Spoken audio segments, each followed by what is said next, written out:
అందరూ బాగున్నారా? ప్రభువైన యేసుక్రీస్తు వర్ణమున అందరికీ వందనాలండి. అందరూ బాగున్నారా? పరిశుద్ధ గ్రంథంలో నుండి నేను మీకు ఒక మాట తెలియజేశానండి. ఆ మాట ఏమనగా, ఆ మాట కంటే ముందు ఒక పల్లవి పాడుకుందామండి.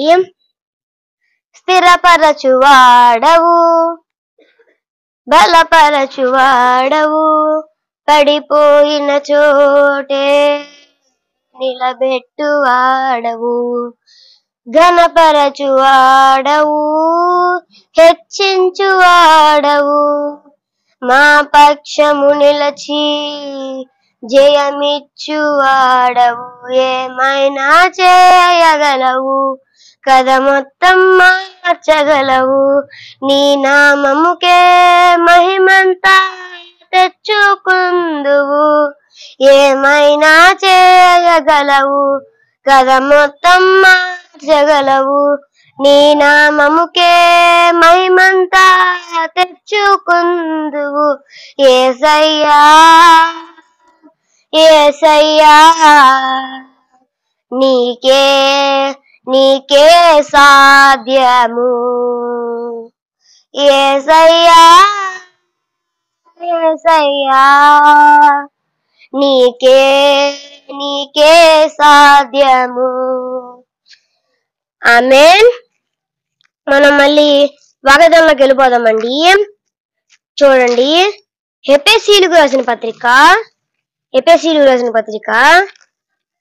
5వ అధ్యాయము 21వ వచనం చదువుకుందామండి.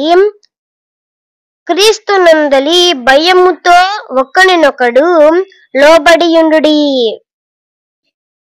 ఈ వాక్యం వరకు ప్రార్థన చేసుకుందామండి. పరిశుద్ధుడైన మా తండ్రి, ప్రేమ నమ్మకం కలిగిన మా దేవా, మీ ఘనమైన శ్రేష్టమైన నామమున ప్రభువా మీకే వందనములు స్తుతులు స్తోత్రం చెల్లించుకుంటున్నాం ప్రభువా. ఇది ప్రభు మరి వాక్యం చెప్పటకు ప్రభువా మీరే సహాయం చిన్నప్పుడు దీవించండి. చెప్తున్న మంచి దండం దహం ప్రభువా, వీటిలో మంచి జ్ఞానం తెచ్చమని, ప్రతి ఒక్కరి వాక్యంతో మీరు సహాయం చేయమని మా ప్రభు మా రక్షకుడైన మా ప్రభు అయిన యేసుక్రీస్తు వారి దివ్యమైన శ్రేష్టమైన నామంలోనే ప్రార్థన చేయుచున్నాము తండ్రి. ఆమేన్ ఆమేన్. చూడండి, ఇక్కడ 2 మాటలు ఉన్నాయండి. ఆ 2 మాటలు తెలియజేశాను. ఒకటో మాట ఏంటంటే, క్రీస్తు భయభక్తితో జీవించాలి. ఒకటో ఏంటండి, క్రీస్తు భయభక్తితో జీవించాలి. ఇది ఒకటో మాట. రెండో మాట ఏంటంటే, ఒకరికి ఒక్కరు గౌరవం ఇవ్వాలి. మనం ఒకటో మాటకి వెళ్ళిపోదాం. చూడండి, ఒకటో మాటకి వెళ్ళిపోదాం. అయితే ఒకటో మాట ఏంటంటే, క్రీస్తు యందు భయభక్తితో జీవించాలి. చూడండి, ఇక్కడ ఏంటంటే మనం ఏం చేయాలండి, మనం ఏం కలిగి ఉండాలి, భయభక్తులు కలిగి ఉండాలి. నీ దేవుని భయభక్తులు కలిగి ఉండవా?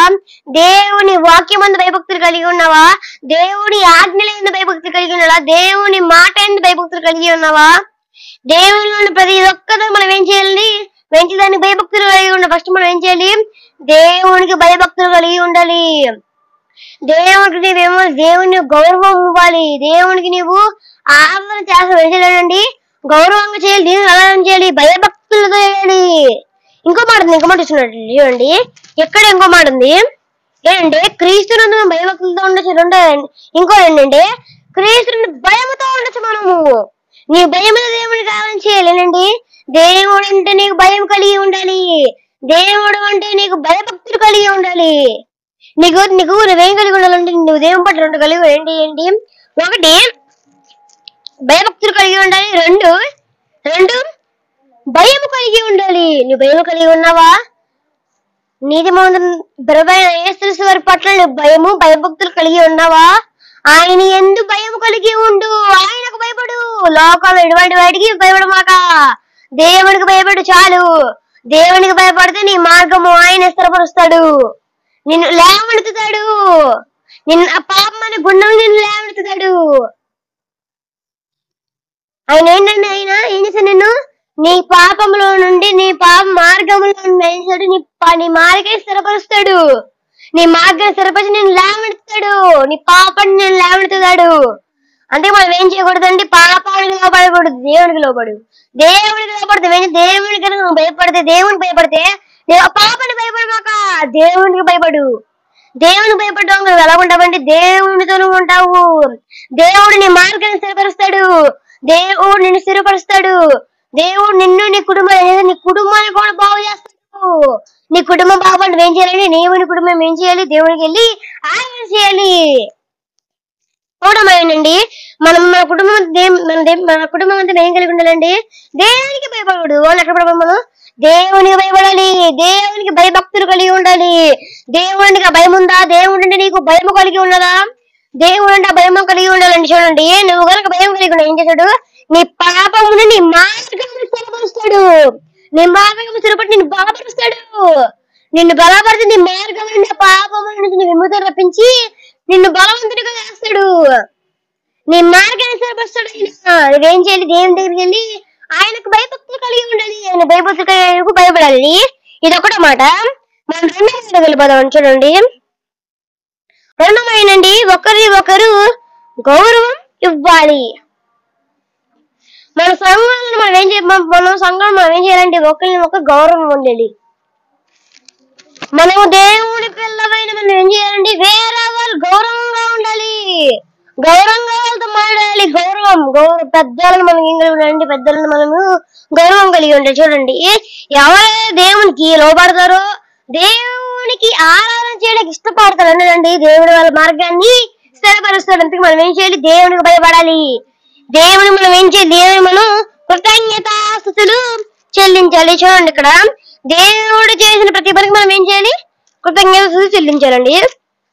చూడండి, రెండో మాట మనం నేర్చుకోవాల్సిందంటే, మనము పెద్దవాళ్ళుగా జరగడం సరే, మనకి దేవుడు వాక్యం చెప్తుందండి. చూడండి, మనము మనం ఏం చేయాలి, దాన్ని గౌరవించాలి. ఎవరినైనా మన సంఘంలో ప్రతి ఒక్క మనం ఏం చేయాలి, సంఘం ప్రతి ఒక్క మనం ఏం చేయాలి, గౌరవించాలి.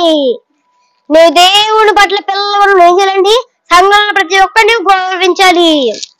చూడండి, ఎవరైతే దేవుని నామాన్ని హెచ్చిస్తారో, దేవుని నామాన్ని గణపరుస్తారో అలాంటి ఆ దేవుడు వాళ్ళు గణపరుస్తాడు. నీవు ఒక్కసారి దేవుని పని చేసి దేవుడు నీ పని చేస్తాడు. ఏంటండి, నీవు కనుక దేవుని పని చేస్తే దేవుడు నీ పని చేస్తాడు. మనం ఏం చేయాలి, దేవుని పని ఏంటిదండి, దేవుణ్ణి ఆరాధన చేయి. దేవుని పని నువ్వు చేస్తే కనుక ఆయన నీ పని చేస్తాడు. దేవుడు నీవు గణపరిస్తే నిన్ను గణపరుస్తాడు. ఆయన లేవనెత్తుతాడు. నేను లేవనెత్తి నీ పాపం నిన్ను బయట లాగుతాడు. పాపం అనే ఒక భయంకరమైన వేది నుండి బయట లాగుతాడు. నేను స్థిరపరుస్తాడు. ఆయన స్థిరపరచాలని నీలో ఆశ ఉండి నువ్వేం చేస్తావండి, ఎప్పటికీ పాపం చేయదు. ఏంటంటే, నేను స్థిరపరచబడాలి, దేవుని చేత లోపడాలి, దేవుని భయపడాలి, దేవుణ్ణి భయభక్తులు కలిగి ఉండి ఏం చేయవు, పాపం చేయవు. కానీ మనం పాపం చేస్తున్నాంగా. పాపం అంటే ఏంటంటే, మనం ఏం చేయాలండి, వేరే వాళ్ళని గౌరవించకపోయినా, వేరే వాళ్ళని ఇప్పుడు ఏంటంటే మనం వేరే వాళ్ళని గౌరవించకపోయినా, వేరే వాళ్ళని తెచ్చినా, వేరే వాళ్ళు మనం చెడు మాట మనం పాపం కింద వచ్చేసిద్ది. నువ్వేం చేయాలండి, నువ్వు చెడు మాట మాట్లాడుకుని నువ్వేం చేయాలి, దేవుని దగ్గరికి వెళ్ళి నీ సరిపరుస్తాడు.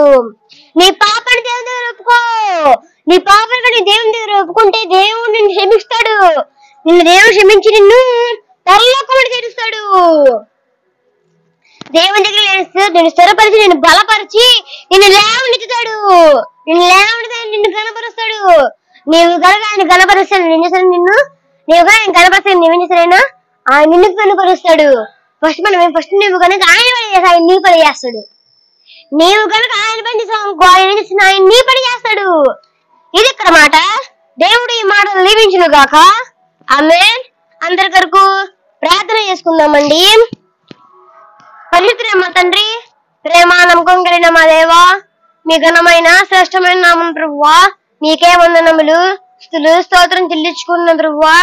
ఇది ప్రభు మరి ఇప్పుడు మీ వాక్యం ప్రభువా, మీ వాక్యాన్ని ప్రభు మీ వాక్యాన్ని లోపటి సహాయం చేయమని ప్రభు, మీ వాక్యం ప్రభు ఇప్పుడే కాకుండా ప్రభువా హృదయాల ప్రభు ఉండకు మీ సహాయం చేయండి. మీ వాక్యం ప్రభు కుటుంబంలో ఉపయోగపడకు సహాయం చేయండి. మీ వాక్యం మీ జ్ఞానాన్ని పొందడానికి సహాయం చేయండి, దీవించండి. మీ వాక్యం సరిస్తున్న ప్రభు మేము మీ భక్తి మీ ఎదురు మేము భయభక్తులు కలిగి ఉన్న ప్రభావ మీ భయభక్తులు కలిగి సహాయం చేయండి, దీవించండి. ప్రతి ఒక్కరు సంఘం ప్రతి ఒక్కరు భయభక్తులు కలిగి ఉంటారు. మిమ్మల్ని మీకు భయపడకు సహాయం చేయమని, దీవించమని, కాపాడమని ఈ వాక్యం ప్రతి ఒక్కరికి అందరికీ మీరు సహాయం చేయండి. కుటుంబాన్ని మార్చిన ప్రభావ కుటుంబాల ప్రభావ సహాయం చేయండి. కుటుంబాలు చాలా మారిపోతుంది కదా, సహాయం చేయండి. కుటుంబాల ప్రభావ మీరు దీవించండి, కాపాడండి. ఈ వాక్యం ప్రతి ఒక్కరి కుటుంబాల ప్రభావ మీరు ఆశీర్వదించమని, సహాయం చేయమని, ప్రతి కుటుంబాన్ని మీరు నెమ్మది దేశమని మా ప్రియ ప్రభు మా రక్షకుడైన మా ప్రభు అయిన యేసుక్రీస్తు వారి దివ్యమైన శ్రేష్టమైన నామంలోనే ప్రార్థన చేయుచున్నాము తండ్రి. ఆమేన్.